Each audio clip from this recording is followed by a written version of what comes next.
जय श्री कृष्ण, जय श्री कृष्ण, जय श्री कृष्ण। जय राधा रानी की जय, जय सिया रामचंद्र की जय, जय वैष्णो माता की जय, जय खाटू श्याम की जय। आज আমি শ্রীমদ্ ভগবদ গীতার চতুর্থ অধ্যায় জ্ঞান যোগ শ্লোক 5 পাঠ করছি। শ্রী ভগবানঃ উবাচঃ বহুনি মে व्यतीतानि जन्मानि तव च अर्जुन तानि अहं वेदः सर्वाणि न तवं वेदः परन्तप। এখানে পরন্তপা বলা হচ্ছে অর্জুনকে। এখানে ভগবান শ্রীকৃষ্ণ অর্জুনকে সেই নামে সম্বোধন করে বলেছেন।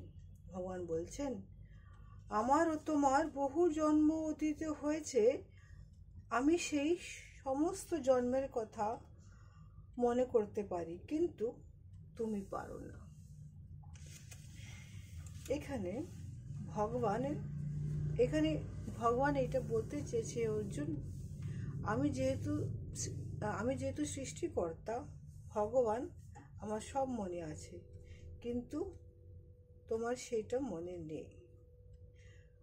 श्लोक जय श्री कृष्ण, जय श्री कृष्ण, जय श्री कृष्ण। श्लोक 6 अजः अपि सनः अव्ययः आत्मः भूतानाम् ईश्वरः अपि सनः प्रकृतितं स्वाम् अधिष्ठायः सम्भवामपि आत्मयः।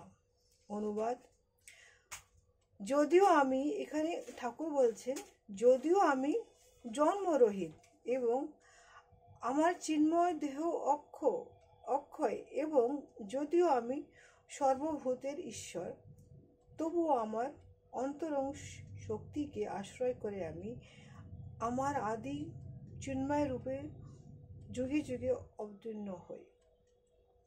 এখানে ভগবান বলছেন অর্জুনকে, অর্জুন, এর আগেও আমাদের জন্ম বহুবার হয়েছে, এরপরও হবে, কিন্তু তোমার মনে নেই, আমার যেহেতু মনে আছে। কথিত আছে কি, ভগবানের এর আগে যখন জন্ম হয়েছিল, ভগবান ছিল নর ও নারায়ণ। নর হচ্ছে কৃষ্ণ, অর্জুন, নারায়ণ হচ্ছে কৃষ্ণ, নর ও নারায়ণ। তারপরে দ্বাপর যুগে কৃষ্ণ আর অর্জুন। এখানে ভগবান এটাও বলছে কি, ভগবানের অনন্ত রূপ বেদ অধ্যয়নের মাধ্যমে উপলব্ধি করা যায় না, কিন্তু তার শুদ্ধ ভক্তরা তার অনন্ত রূপের মর্ম উপলব্ধি করতে পারেন। অর্জুনের মতে ভক্তরা হচ্ছেন ভগবানের নিত্য সহচর। ভগবান যখন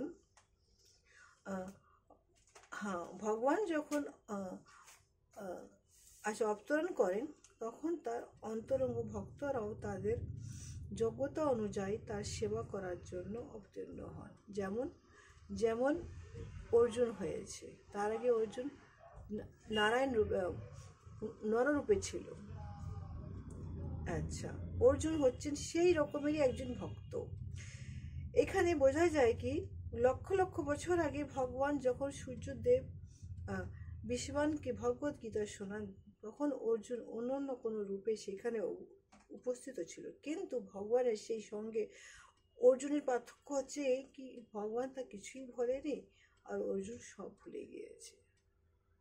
এখানে একটা আশ্চর্য বিষয় এটা হচ্ছে, আশ্চর্য কি, মানে ভগবান আবার করে অর্জুনের মাধ্যমে গীতার জ্ঞানটাকে আবার করে দিল।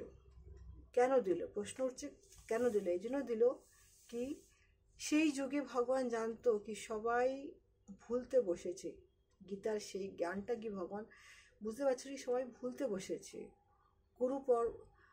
গুরু পরম্পরায় সেই যে একটা ধারা, সেটা তখন ছিল না, আর আজকাল তো একদমই নেই। আজকাল তো মানুষের গুরুকে সেই রূপে দেখতেও চায় না। হ্যাঁ, যারা দেখে তারা অবশ্যই তাদের উদ্ধার হয়ে যায়।